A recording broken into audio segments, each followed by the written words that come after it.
Hola, hola, mis queridos amigos, hermanos. Para mí es una alegría, un privilegio nuevamente estar con ustedes para continuar con el estudio de la palabra de Dios. Estamos en una serie de estudios que tienen que ver con la vida eterna, la muerte y la esperanza futura. Ese es el título de la lección del trimestre. Y en esta semana hemos estudiado o estamos estudiando una lección que lleva por título El fuego del infierno.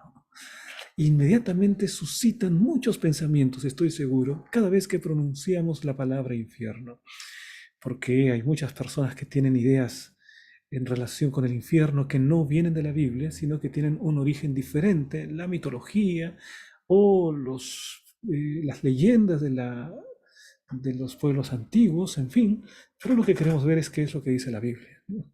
Pero antes de continuar, mis queridos hermanos, quisiera invitarlos para poder participar de este desafío de responder las preguntas claves de la escuela sabática para poder consolidar el aprendizaje. Entonces, aquí están las preguntas claves. Ustedes pueden acceder a través del QR y entonces participar.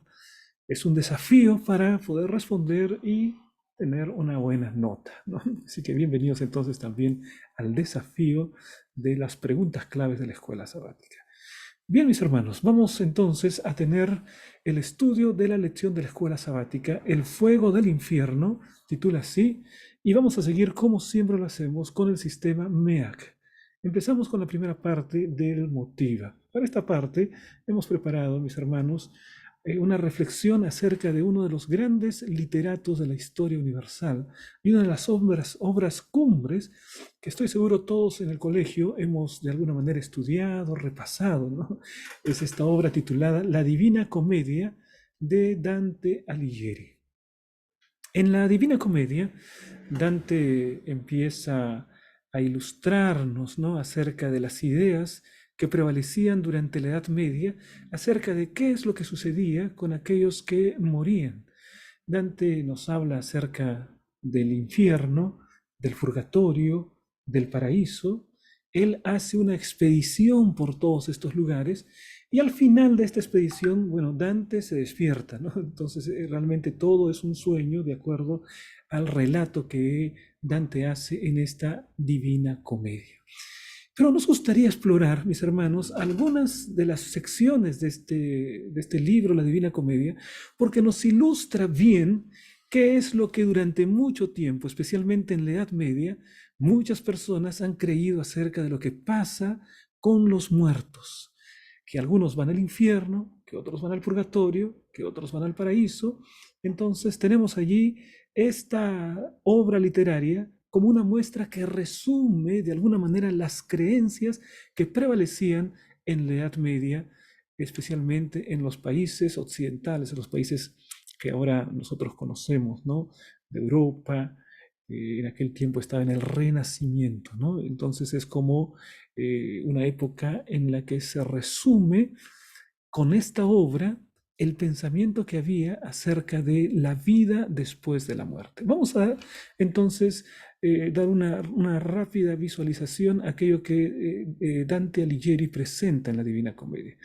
Él habla acerca de la entrada al infierno. Él, para llegar a realizar esta gira, este paseo por el infierno, el purgatorio y el paraíso, en primer lugar llega a tener un guía que es un poeta muy admirado por él llamado Virgilio, ¿no? Después la guía es una mujer a la que él amaba en la parte del paraíso, que es Beatriz, pero en la primera parte es Virgilio que lo va llevando hasta la puerta misma del infierno.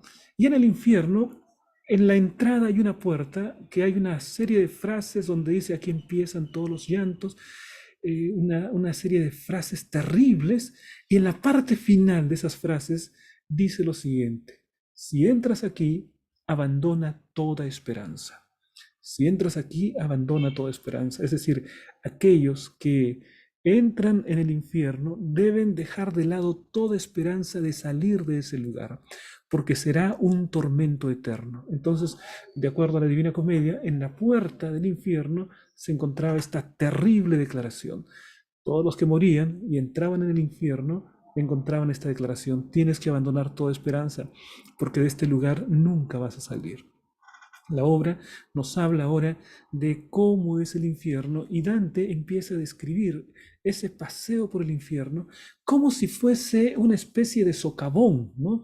Una especie de un cono invertido que uno va llegando y cada vez más al fondo y más al fondo, hasta que en el centro de la tierra se encuentra la parte final, ¿no? El último círculo. Cada uno de estos círculos del infierno tiene un espacio allí para poder castigar a aquellos que han cometido diversos pecados. En la primera parte está el limbo. En realidad el limbo no forma parte del infierno, pero es una antesala del infierno. Y en el limbo se encuentran personas que no fueron bautizadas, o paganos que fueron excepcionales en su vida pública, en su moral, pero que no entregaron la vida a Jesús, pero por sus obras y por su vida ética son considerados como parte del limbo, ¿no? A ese lugar es donde pertenecía Virgilio, por ejemplo, que es el poeta que Dante Alighieri coloca como su guía alrededor de todo este pasaje terrible, de este viaje, de esta gira que hace por el infierno. Luego va descendiendo y encuentra el primer círculo del infierno, que tiene que ver con la lujuria. Y ahí se encuentran todos aquellos que durante su vida practicaron la lujuria y nunca se arrepintieron de ella. Mientras están allí, el gran castigo que tienen es de vientos, vientos enormes. Como ellos se dejaron llevar por los vientos de la lujuria, son castigados eternamente, siendo llevados por vientos y chocándose unos contra otros. El descenso continúa hasta el lugar donde se encuentra también otro espacio, otro nivel, otro círculo del infierno, que son de los que practicaron la gula. ¿Qué sucede con ellos? ¿No? Ellos están condenados por la eternidad a recibir lluvias y granizo. Y entonces ese es su destino por la eternidad, ese es su castigo eterno. Luego está bajando en el círculo que Dante empieza a describir aquellos que tienen la avaricia y la prodigalidad, ¿no? Es decir, aquellos que son así duros, ¿no? Aquellos que son avaros, ¿no? Tacaños en extremo, y los de prodigalidad quiere decir los despilfarradores. Son opuestos ellos, ¿no? Unos son los avaros y otros son los despilfarradores. Entonces están condenados a cada uno de ellos a empujar piedras, piedras enormes, ¿no? Y entonces cuando llegan a este espacio de las piedras, se llegan a juntar. Entonces uno le pregunta al otro: ¿tú por qué despilfarras tanto? ¿No? Y el otro le dice: ¿y tú por qué quieres quedarte con todo? ¿Por qué quieres quedarte con todo? ¿No? Porque es el avaro, es el tacaño. Y entonces, después de juntarse, continúan en direcciones opuestas, y así por la eternidad empujando esas piedras. Y así cada uno de estos círculos: ira, pereza, ¿no? La herejía, la violencia, cada uno son de pecados peores, ¿no? Es decir, a medida que van ingresando, son peores pecadores.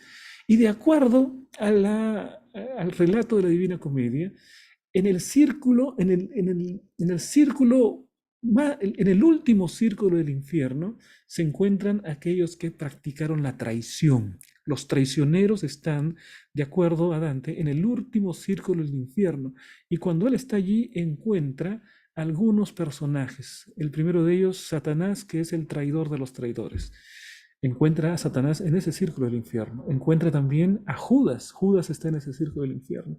Y allí encuentra, en la ficción literaria, encuentra a Casio y encuentra a Bruto, que fueron aquellos que atentaron contra Julio César, lo mataron, lo traicionaron a pesar de ser sus amigos, ¿no? Entonces, esa es la visión que Dante da acerca de los círculos del infierno.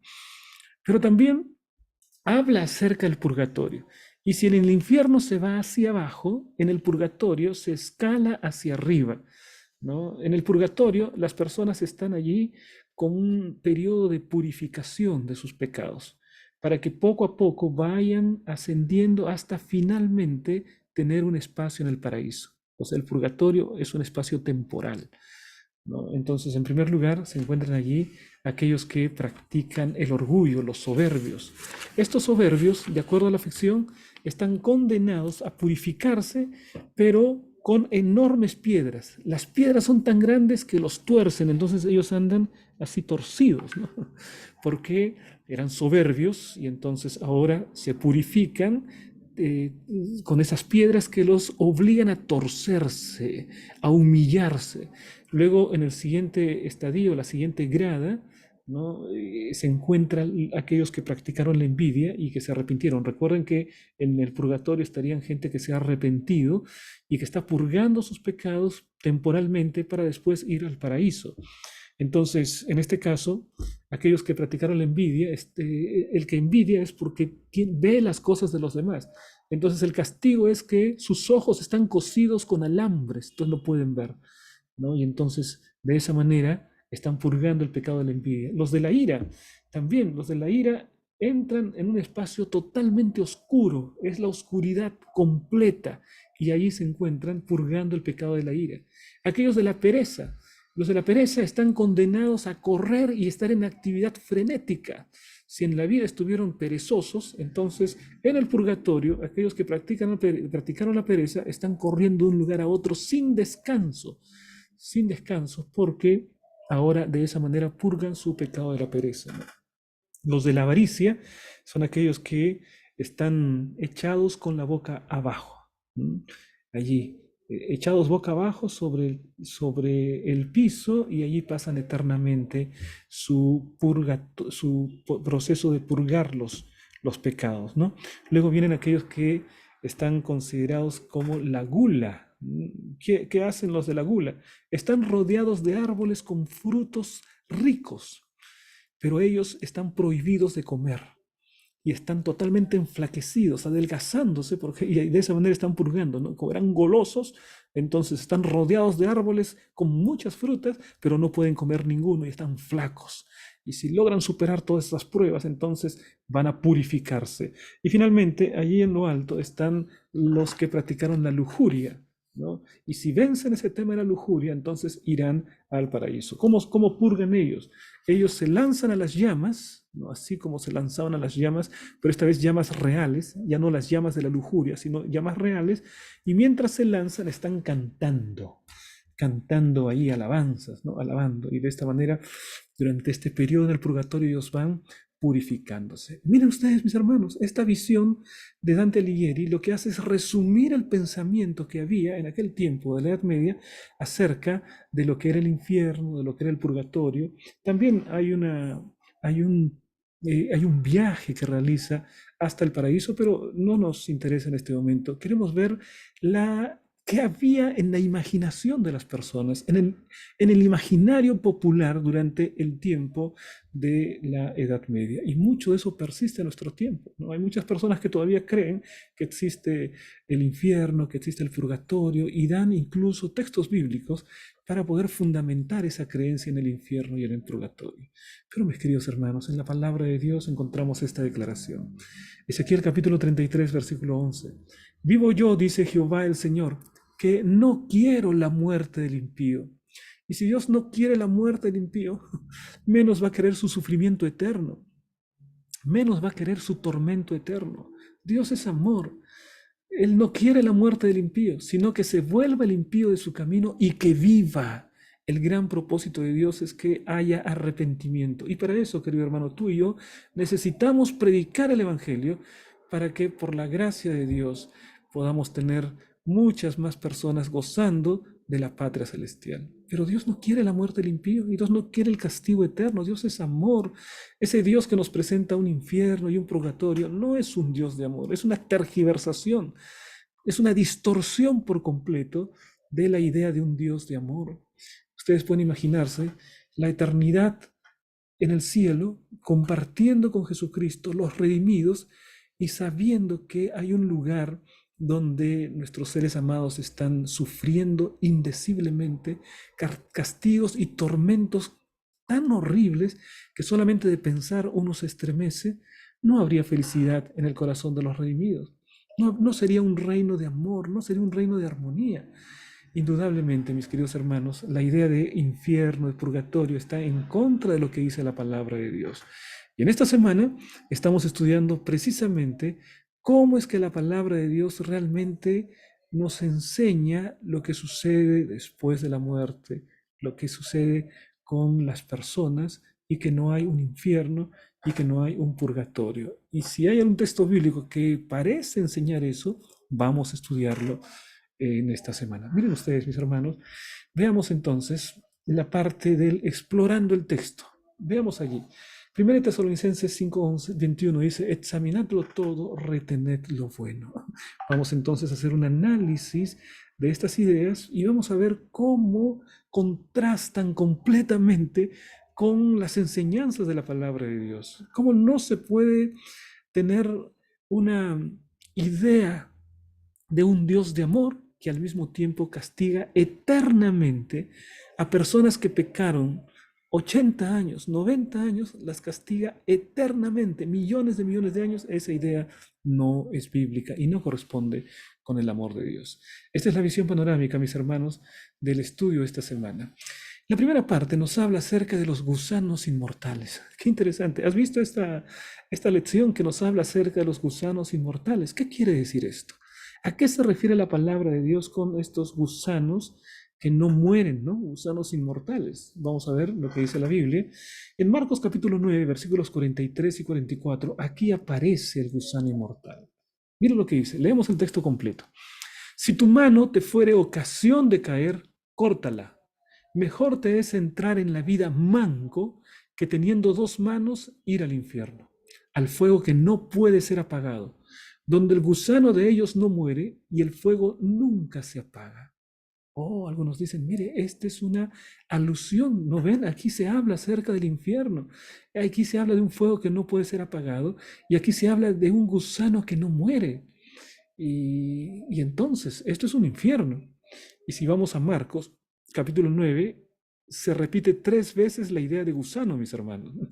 Donde el gusano de ellos no muere, dice el versículo 46, y el fuego nunca se apaga. Ese mismo versículo se repite en el 48, donde el gusano de ellos no muere y el fuego nunca se apaga.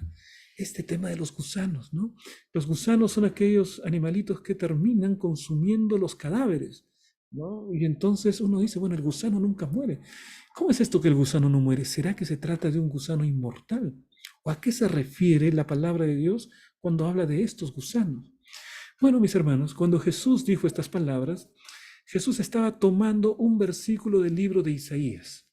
Así que vamos a leer Isaías y vamos a ver a qué realmente se está refiriendo Jesús.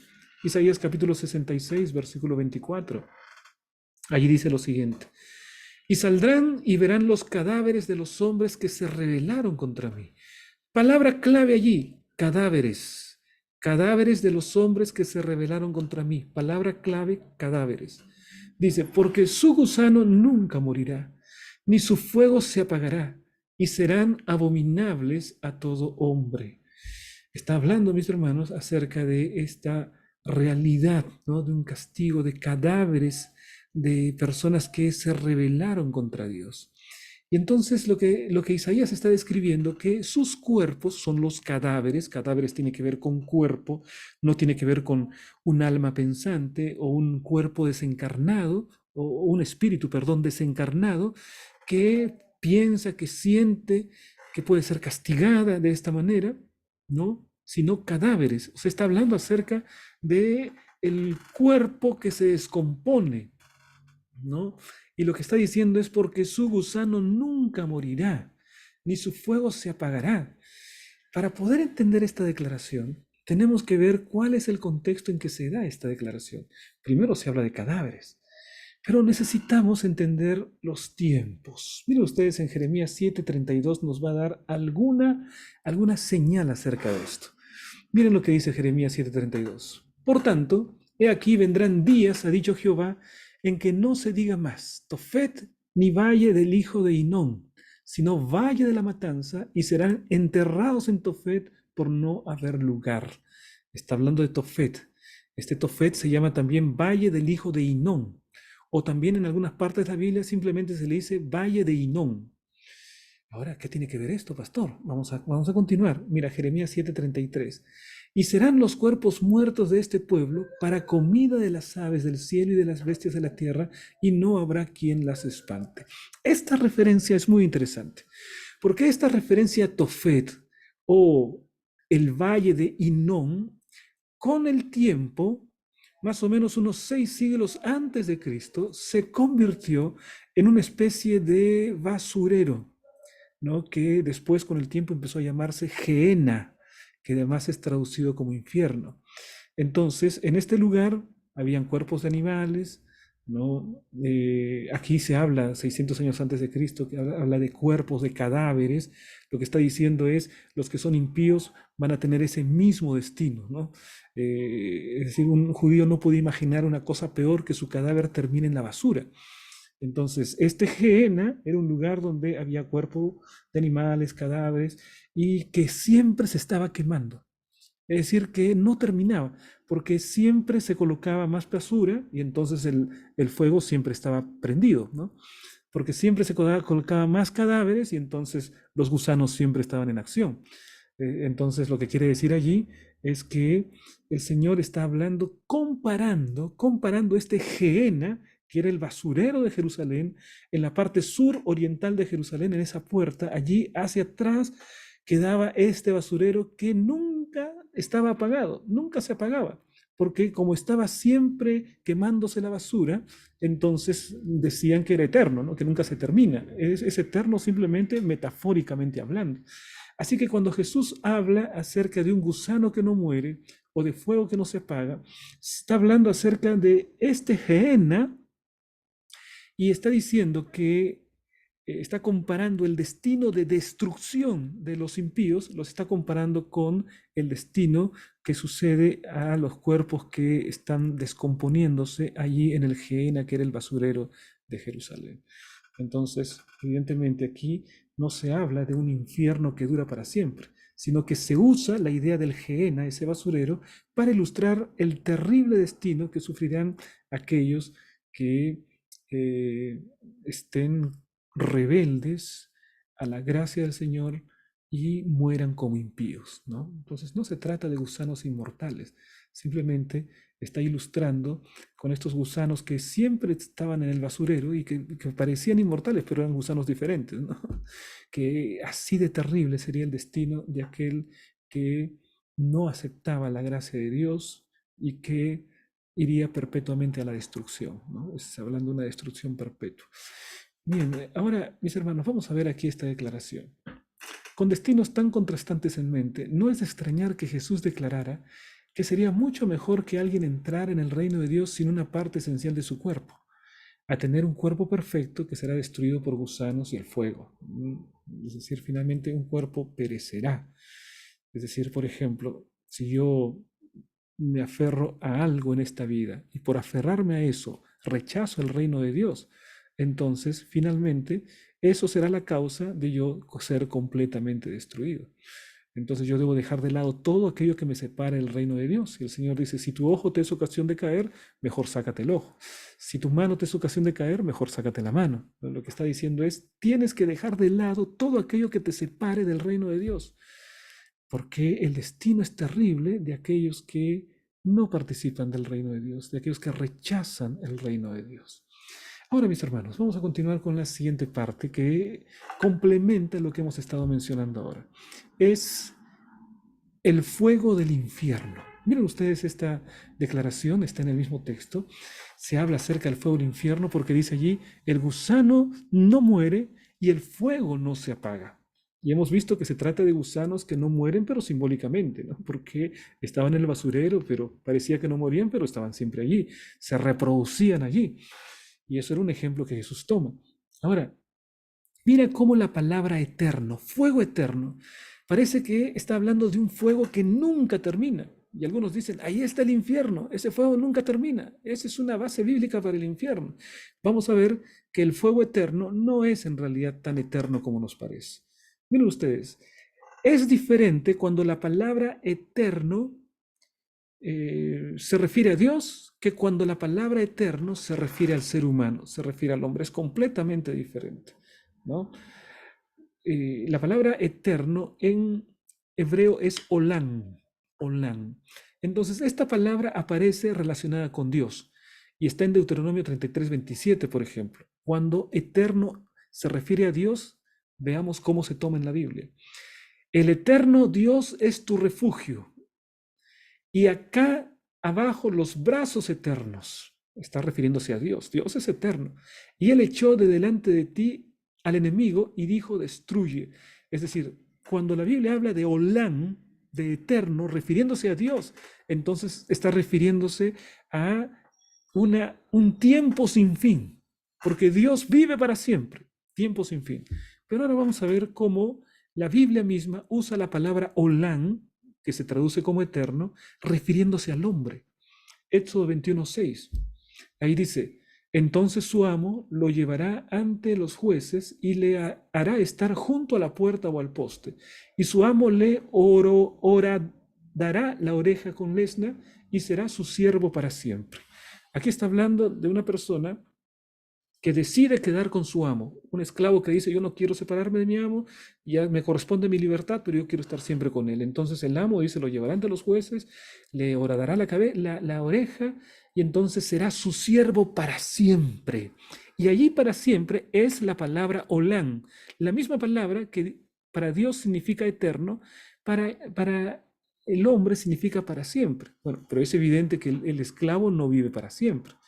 Este es lo que quiere decir es para siempre en el sentido mientras tenga vida, mientras viva, ¿no? Entonces el Olam, que es el eterno, para el hombre no es un tiempo sin fin, es un tiempo mientras tenga vida, ¿no? No es que será su siervo eternamente, sino que será su siervo mientras viva.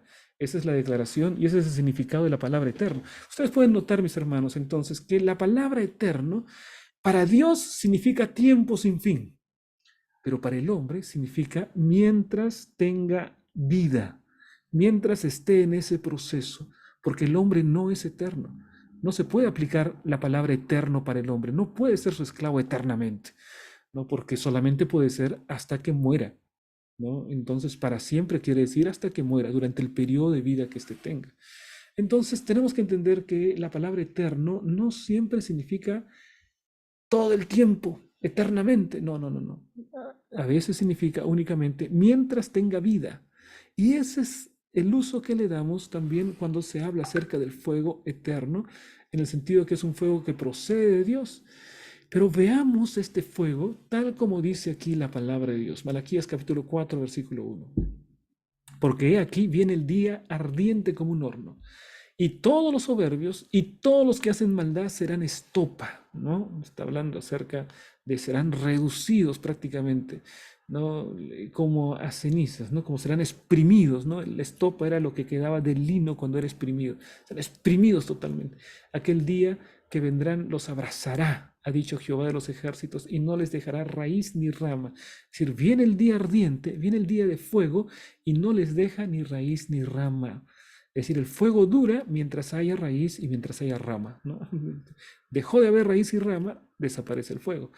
Ahora, mira lo que dice cuando Judas habla acerca del fuego eterno. Judas capítulo 7, Judas versículo 7 dice, como Sodoma y Gomorra y las ciudades vecinas, las cuales de la misma manera que aquellos, habiendo fornicado e ido en pos de vicios contra naturaleza, fueron puestas, por ejemplo, sufriendo el castigo del fuego eterno. Aquí aquí nos dice que Sodoma y Gomorra sufrieron el castigo del fuego eterno. Ahora, si Sodoma y Gomorra sufrieron el castigo del fuego eterno y pensamos que eterno es que dura para siempre, Sodoma y Gomorra estarían ardiendo hasta hoy, ¿no es cierto? Estarían con fuego. Porque eso sería el significado de fuego eterno. Pero el fuego eterno en Sodoma es eterno en el sentido de que acabó por completo con todo lo que tenía que quemar. Quemó por completo la ciudad, los habitantes, todo lo que tenía que quemar. Y cuando quemó por completo, ese fuego eterno se evaporó, desapareció, ¿no?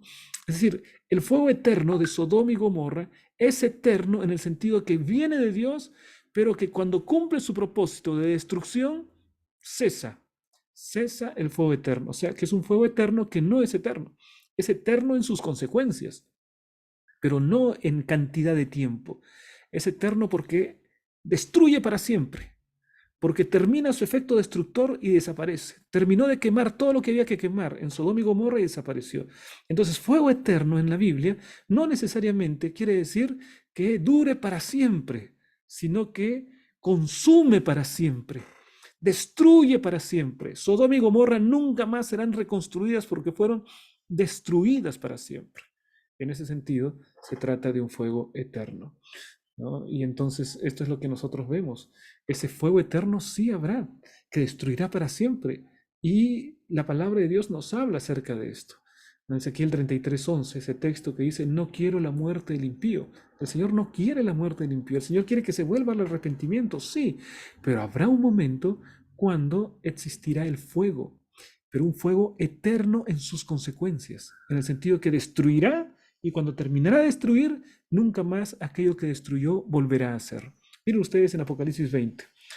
Y la muerte y el Hades fueron lanzados al lago de fuego. Algunos dicen, ya ven, aquí está el infierno. No, no, no, pero es el lago de fuego que es eterno en sus consecuencias. Pero una vez que termine de destruir todo, el fuego desaparecerá. Esta es la muerte segunda. Y el que no se halló inscrito en el libro de la vida fue lanzado al lago de fuego. No es un infierno que está, como Dante describe en la Divina Comedia, en el interior de la tierra. Este fuego estará en la superficie de la tierra, ¿no? Y será temporal. El infierno de Dante era un infierno eterno. El lago de fuego del que habla la Biblia es temporal. Este fuego eterno caerá, destruirá y cuando termine de destruir, el fuego desaparecerá. No es un fuego que arderá eternamente. Y esto es lo que nosotros vemos en la palabra de Dios. Todas las referencias bíblicas al fuego eterno deben considerarse alusiones al lago de fuego al que hemos estado viendo. Es decir, cuando la Biblia habla acerca de será destinado al fuego eterno, está hablando acerca del lago de fuego. En cronología escatológica, cuando Cristo venga por tercera vez y la ciudad descienda, entonces caerá fuego eterno que destruirá a Satanás, sus ángeles, los impíos, el pecado para siempre. Pero una vez que destruye, para siempre deja de ser, ¿no? Viene la destrucción completa. No es que eternamente estará el lago de fuego ardiendo, porque si no tendríamos que pensar que al lado de la ciudad estaría el lago de fuego eternamente ardiendo, y eso no está en la palabra de Dios. El fuego termina cuando termina de quemar, ¿no? Cuando termina de destruir. Bien, ahora vamos a ver, mis hermanos, aquí una idea que tiene que ver con el purgatorio, ¿no? Algunas personas enseñan la idea antibíblica del purgatorio, ¿no? Pero en la palabra de Dios encontramos principios claros. Primer principio que encontramos, que los muertos nada saben, porque en el Seol a donde vas no hay obra, ni trabajo, ni ciencia, ni sabiduría. Es decir, el Señor dice que allí el sepulcro donde vas no hay trabajo. No es como aquella descripción que hace que estará corriendo eternamente, ¿no? Si fuiste perezoso, entonces vas a purgar corriendo eternamente. No, no es eso lo que dice la Biblia. No hay ni trabajo, no hay ni ciencia ni sabiduría, hay inconsciencia total. Ezequiel 18:20 también me dice que cada uno va a tener que ser responsable de su pecado. Dice lo siguiente: el alma que pecare, esa morirá. El Hijo no llevará el pecado del Padre, ni el Padre llevará el pecado del Hijo. La justicia del justo será sobre él, y la impiedad del impío será sobre él. ¿Por qué decimos eso? Porque en la enseñanza popular se dice que uno puede orar, uno puede dar limosnas por las almas que se encuentran en el purgatorio. Y entonces cuando tú das limosnas, había la antigua idea de las indulgencias, por ejemplo, ¿no? Cuando la moneda cae, cuando suena la moneda, allí en el alfolí de las indulgencias, en ese mismo momento su alma pasa del purgatorio al paraíso. Esa era la enseñanza, ¿no? Era como que los vivos podían interceder o hacer algo por los muertos. Y la palabra de Dios dice allí, cada uno va a tener que enfrentar sus propios actos. La justicia del justo sobre él, la impiedad del impío será sobre él. Así que no hay ofrendas por los muertos, no hay indulgencias, no hay penitencias por los muertos, ni nada de eso. Eso no existe bíblicamente hablando. Además, Hebreos capítulo 9, versículo 27 amplía la enseñanza bíblica y de la manera que está establecido para los hombres que mueran una vez hay muerte y después de esto el juicio, y hay juicio. Pero si murió y fue al purgatorio, todavía no hay juicio, ¿no? Todavía no hay un veredicto. Está esperando el veredicto final para purificarse, entonces la idea de purgatorio no es bíblica, ¿no? Porque la palabra de Dios nos habla de la muerte y después de la muerte el juicio, ¿no? Eh, Ahora, veamos, mis hermanos, aquí esta declaración. La idea de un infierno que arde eternamente es fabricación de Satanás. El purgatorio es invención suya. Estas enseñanzas falsifican el carácter de Dios para que se lo tenga por severo, vengativo, arbitrario y falto en perdonar. En vez de que los muertos esperen la segunda venida de Cristo dormidos, este concepto sostiene que están en el purgatorio y que allí sufren hasta que alguien logre sacarlos. Es un concepto totalmente antibíblico porque cada quien va a tener que dar cuenta de sus propios actos en el momento en que tengamos que enfrentar el tribunal de Cristo. Ahora, mis hermanos, vamos a la siguiente parte donde se habla de un paraíso con almas incorpóreas, ¿no? ¿Cómo es esto del paraíso? Si nosotros vamos a la palabra de Dios, aparentemente aquí hay muertos grandes y pequeños en pie ante Dios. Y los libros fueron abiertos. Y otro libro fue abierto, el cual es libro de la vida, y fueron juzgados los muertos por las cosas que estaban escritas en los libros, según sus obras. Está hablando del juicio. Pero el juicio se está efectuando ahora. Y en un momento mi vida pasará delante del Señor. Pero no es que yo estaré directamente en el momento del juicio en la presencia de Dios. Lo que Dios tiene es un libro con todos mis hechos, todos mis actos, todas mis palabras. Y en base a ese libro, por eso es que los libros serán abiertos, es que yo estaré en el tribunal de Cristo. Estará un libro que contiene mi vida, ¿no? Ese libro será mi representante en el momento en que yo seré juzgado. Entonces, eso nosotros podemos entender cuando analizamos la verdad bíblica acerca del juicio investigador. Ahora, respecto de los muertos, miren lo que dice Hechos capítulo 2, 29, cuando habla acerca de David. Varones hermanos, se os puede decir libremente del patriarca David, ahí habla de David, que murió y fue sepultado, y su sepulcro está con nosotros hasta el día de hoy. Aquí no habla acerca de que David se encuentra en un purgatorio. Dice lo siguiente, porque David no subió a los cielos. ¿Por qué? Porque permanece en su tumba y permanece esperando la segunda venida de Cristo. No es que va a un purgatorio, no sube a los cielos simplemente porque está en la inconsciencia, en la muerte, en el sueño de la muerte, esperando la manifestación del Señor Jesucristo en su segunda venida. Es en la segunda venida cuando los justos seremos llevados a la presencia de Cristo. Los muertos en Cristo resucitarán y serán llevados, y todo ese gran grupo estará en la presencia de Jesús para nunca más separarnos. Qué hermosa lección, mis hermanos, ¿no? Esta es la realidad que nos presenta la Biblia. David no subió a los cielos, su sepulcro permanece, ¿no? Y también aquí habla acerca de aquellos que durmieron en Cristo, ¿no? Dice allí, si no hay resurrección, entonces los que durmieron en Cristo perecieron. Mira qué cosa interesante, ¿no? No está hablando allí que los que durmieron en Cristo están en un purgatorio o están ya en el cielo. Si estuvieran en el cielo, entonces, digamos, la certeza de la resurrección de Cristo no los alcanzaría a ellos, ¿no? Porque ellos estarían en el cielo. Sin embargo, los muertos en Cristo están inconscientes esperando la venida de Cristo, ¿no?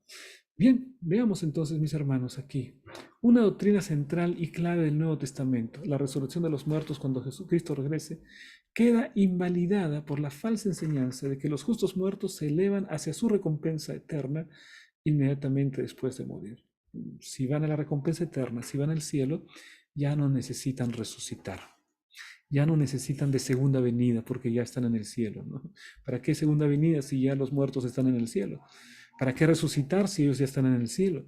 Entonces, la Biblia no puede contradecirse. Evidentemente, la esperanza bíblica es la resurrección, mis hermanos. Esa es la esperanza bíblica. Vemos entonces ahora la cosmovisión bíblica. que nos dice lo siguiente, que nosotros como seres humanos no tenemos inmortalidad en nosotros mismos, que la vida que nosotros tenemos se la debemos a alguien que nos las da desde el exterior. Primera de Juan 5, 11 y 12. Dice, el que tiene al Hijo, tiene la vida. El que no tiene al Hijo de Dios, no tiene la vida. En otras palabras, que la vida está en el Hijo de Dios. No, la vida es exterior. Solo si yo tengo al Hijo de Dios, entonces tengo la vida eterna. Si no lo tengo, entonces yo perezco y pereceré eternamente. 1 Timoteo 6:16 dice, el único que tiene inmortalidad, está hablando de Dios, el único que tiene inmortalidad. No, los hombres no tenemos inmortalidad. Nosotros tenemos inmortalidad solo si la recibimos de Dios, solo si la recibimos. Pero la enseñanza del purgatorio, la enseñanza del infierno y la enseñanza del paraíso lo que hacen es decirnos, tienes inmortalidad natural, porque una vez que mueres continuarás viviendo. En el infierno estás vivo, purgatorio estarás vivo, en el paraíso estarás vivo. Es decir, tú tienes inmortalidad dentro de ti y tu destino será eterno, ya sea en el infierno, el purgatorio o el paraíso, será eterno. La Biblia dice, no, el único que tiene inmortalidad es aquel que habita en luz inaccesible. Está hablando de Dios, ¿no? Al cual dice allí, ninguno de los hombres ha visto ni puede ver. Dios es el único que tiene inmortalidad. Nosotros tenemos inmortalidad solo porque Dios nos la da, ¿no? Y entonces, si estamos en Cristo, tenemos la vida. De Él depende nuestra vida. La vida es algo exterior a nosotros, es Jesucristo. Esto significa que la vida eterna es un don de Dios que recibimos por medio de Cristo, que se consigue en el presente, pero se disfruta plenamente solo después de la resurrección final de los justos. Es decir, recibimos la vida eterna en el presente. Qué tremenda noticia, ¿no? Esta es la vida eterna, que te conozcan a ti, el único Dios verdadero. La vida eterna, en términos de calidad, es conocer a Dios, estar en la presencia de Dios. Esa es la vida eterna. Y eso después se hará realidad en términos de cantidad de tiempo con la segunda venida de Cristo. Tiempo sin fin. Entonces, mis queridos hermanos, de esta manera hemos dado una visión panorámica a esta lección de escuela sabática. Vamos a dar una visión rápida entonces ahora. Vean ustedes, el domingo nos habla acerca del gusano que no muere. En la Biblia encontramos en Isaías 66:24 que se habla acerca de cadáveres, ¿no? Que estaban en un lugar que le ha llamado la Gehenna, donde se depositaba la basura, y entonces allí se usa eso como una descripción de lo terrible, de lo mal que tendrán que enfrentar los impíos en el lago de fuego. Ese será, el lago de fuego viene a ser el infierno del cual se nos habla varias veces en la Biblia. No podemos asumir la idea del gusano inmortal, el gusano que no muere. Cuando la Biblia habla del gusano que no muere, se está refiriendo a esos basureros en los que los gusanos nunca dejaban de vivir, pero no eran los mismos gusanos, ¿no? No eran gusanos inmortales, simplemente que eran un lugar óptimo para que los gusanos se reprodujesen y entonces viviesen, porque era el basurero de la ciudad. Los cuerpos muertos llegaban allí también, ¿no? Y luego, también, mis hermanos, en Marcos, hablando acerca de este tema, se nos dice, si tu mano te es ocasión de caer, si tu pie te es ocasión de caer, si tu ojo te es ocasión de caer, ¿qué es lo que está diciendo el Señor? Tienes que dejar de lado todo aquello que te impida. Si algo que te impide tiene que ver con tus acciones, tu mano, entonces deja esas acciones. Si algo tiene que ver con tus caminos, entonces deja de caminar en esos caminos, tu pie. Si algo tiene que ver con tu ojo, tu entendimiento, con tus pensamientos, si tus pensamientos te separan de Dios, deja esos pensamientos. Abandona esos pensamientos. No es que tienes que cortarte la mano ni el pie. Simbolizan las acciones, simbolizan los caminos, las decisiones, simbolizan los pensamientos. Entonces debemos dejar de lado todo aquello que nos separe de Dios para no perecer en el lago de fuego. Básicamente esa es la enseñanza de la Biblia. Luego el día lunes se nos habla acerca de un fuego que no puede ser apagado. Lo hemos visto también. Y hemos dicho que la palabra eterno se aplica a Dios. Y cuando eterno se aplica a Dios, significa tiempo sin fin, que nunca terminará. Pero también cuando la palabra eterno se aplica al hombre, significa mientras dure su vida. Cuando se aplica al fuego, tiene dos acepciones. Uno, que fuego eterno porque procede del eterno, procede de Dios, pero también fuego eterno porque consume y destruye eternamente. El fuego eterno cayó sobre Sodoma y Sodoma nunca más volvió a renacer porque cayó fuego eterno que destruye para siempre, ¿no? Entonces, son de consecuencias eternas la eternidad. Y esto es lo que sucede con Sodoma y Gomorra, que dice la Biblia que les cayó fuego eterno, pero por supuesto Sodoma y Gomorra no están ardiendo ahorita, ¿no? Es que el fuego eterno no es eterno que siempre, toda la vida, está ardiendo. Es eterno en el sentido de que quema por completo y aquello que quemó nunca más volverá a vivir, ¿no? Muy bien, veamos entonces el tema del purgatorio. Hemos visto cómo en la Biblia, mis hermanos, se habla acerca de este tema en forma contraria a lo que cree mucha gente.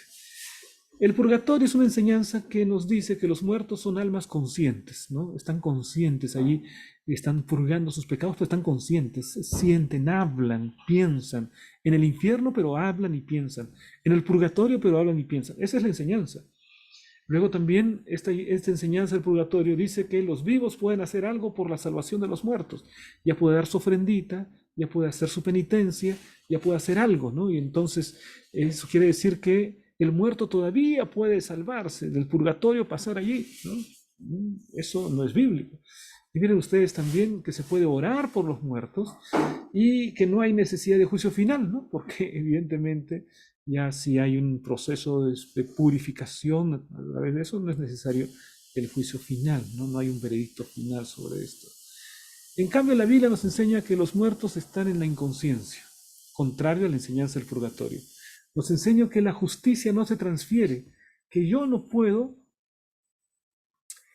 santificar a nadie, aun cuando esté muerto en el purgatorio, esa idea no. Yo doy respuesta por mí mismo y cada persona da respuesta por sí mismo.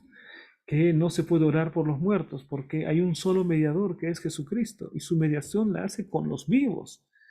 Y además también que hay un juicio después de la muerte, ¿no? Entonces el purgatorio, mis hermanos, no es una enseñanza bíblica, es apenas mitología, extraída en gran parte de los relatos de Dante Alighieri o relatos de la mitología griega que ha influido tanto en nuestra cultura occidental. Vamos ahora con lo que nos dice la lección sobre el día miércoles. ¿Hay un paraíso con almas incorpóreas? No, porque David, si murió, debiese estar en el paraíso. Pero la Biblia dice que David murió y no subió a los cielos, así que él está esperando la venida de Cristo, no hay un paraíso. Enoc y Elías, ellos sí fueron trasladados vivos hasta el cielo, pero fueron trasladados vivos, no pasaron por el proceso de la muerte, ¿no? Y el Señor los llevó en cuerpo, no como almas desencarnadas. Y lo mismo podemos decir de Moisés. Moisés fue resucitado en cuerpo y fue llevado a la presencia de Dios y ahí está presente. Entonces, no hay almas incorpóreas en el paraíso. Enoc y Elías tienen cuerpo, Moisés tiene cuerpo. David, cuando sea resucitado y ascienda al cielo, tendrá un cuerpo. No hay almas incorpóreas en el paraíso, según la palabra de Dios. Y también este asunto de las almas bajo el altar. Ya hemos visto que no tiene que ver con almas que están allí viviendo, pidiendo venganza. Porque si fuese así, el cielo no sería un lugar bonito, ¿no? Las almas clamando por venganza. Esto simplemente es un deseo de justicia que Dios quiere satisfacer para que triunfe la justicia sobre la maldad de los perseguidores, de los cristianos y de aquellos que eran los justos, ¿no? Siendo perseguidos. Muy bien, vamos entonces ahora a la parte final, la cosmovisión bíblica, en la que Dios es el único que tiene inmortalidad en sí misma. No, el hombre no tiene inmortalidad. Dios es el único. Toda vida del hombre depende de lo que Dios hace por el hombre. El hombre no tiene un alma inmortal. No tiene un alma inmortal. El purgatorio me dice el hombre tiene un alma inmortal. El infierno me dice el hombre tiene un alma inmortal. Porque están vivos allí, ¿no? Vivos en el infierno. En el infierno con tremendos castigos, pero vivos. En el purgatorio, purgando sus pecados, pero vivos. En el paraíso siguen vivos. No, no, no. Pero aquí nos dice que el único que da la vida es Jesucristo. Entonces es imposible que Jesucristo dé la vida a gente para después quemarla eternamente en el infierno, ¿no? Eso es contrario a la palabra de Dios. Para que tenga vida, el hombre debe recibirla del exterior. Por ejemplo, el árbol de la vida. Extenderemos nuestra mano para el árbol. La vida no está en nosotros mismos, la vida es del exterior. Dios nos proporciona el don de la vida. Sin Dios no tendríamos nosotros la vida, el hálito de vida. Es algo que depende de nuestro Dios. No somos inmortales esencialmente, sino porque Dios permite que podamos tener vida. Y también en la cosmovisión bíblica Jesús es la vida. El que tiene al Hijo de Dios tiene la vida. El que no tiene al Hijo de Dios no tiene la vida. Jesús es la vida. Jesús es la vida en términos de calidad. Cuando se habla de vida eterna, esta es la vida eterna, que te conozcan a ti, quiere decir que con la presencia de Dios en mi vida tengo la vida eterna en términos de calidad. Ahora, en términos de cantidad de tiempo, la vida es eterna, tiempo sin fin. Eso será realidad cuando Jesucristo venga, ¿no? Y allí tendremos las dos dimensiones de la vida eterna. Entonces, mis hermanos, de esta manera hemos dado una visión completa a la lección de la escuela sabática de esta semana. Veamos la pregunta de la aplica. ¿Qué lecciones podemos aprender de la facilidad con que la teología cristiana puede verse influenciada por enseñanzas externas? Hay muchas personas dentro del cristianismo que creen en el infierno, o creen en el paraíso, o creen en el purgatorio. ¿Cuál es la razón? No se estudia la Biblia. Si uno no lee la Biblia, está vulnerable frente a los engaños, frente a las mitologías, frente a las ideas falsas. Tenemos que ir a la palabra de Dios y la Biblia nos va a explicar qué es lo verdadero, cuál es la creencia correcta, cuál es la doctrina correcta, la Biblia. Si no, queridos hermanos, seremos capaces de aceptar la filosofía griega, la cosmovisión andina, la cosmovisión de la posverdad, de cuántas cosas que suceden ahora, ¿no? No. Entonces tenemos que estar anclados en la palabra de Dios. ¿Qué otras ideas no cristianas influyen en el pensamiento cristiano, incluso en la actualidad, y cómo podemos protegernos de ellas? ¿No? Hay una cantidad. Por ejemplo, vivimos en un tiempo en que hay un ataque contra el matrimonio, una ideología totalmente contraria a la palabra de Dios, según la cual el hombre y la mujer no nacen como hombre o mujer, sino que van a elegir, ¿no? A lo largo de su vida van a elegir. Si se siente mujer a pesar de ser hombre, entonces mujer. Si se siente hombre a pesar de ser mujer, entonces es hombre.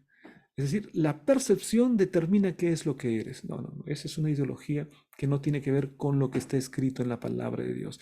Dice la palabra, varón y hembra los creó. La Biblia enseña que el matrimonio es monógamo, que el matrimonio es heterosexual. Esas ideas son claves en la palabra de Dios y están siendo diseminadas en nuestro mundo con una perspectiva totalmente contraria que destruye el matrimonio, que destruye la familia de acuerdo al plan de Dios. Vamos, mis hermanos, entonces ahora a la última parte, al CREA. El CREA responde a las siguientes preguntas y aquí las preguntas tienen que ver con las preguntas claves de la lección de escuela sabática. Les animo para que puedan entrar, responder y participar de las preguntas de la lección de escuela sabática y así consolidar nuestro aprendizaje. ¿Está bien? Adelante, mi hermano. Si has llegado hasta aquí, también te animo para que puedas colocar like, ¿no? Suscribirte a este canal para que puedas escuchar la palabra de Dios cada semana. Un gran abrazo. Que Dios te bendiga.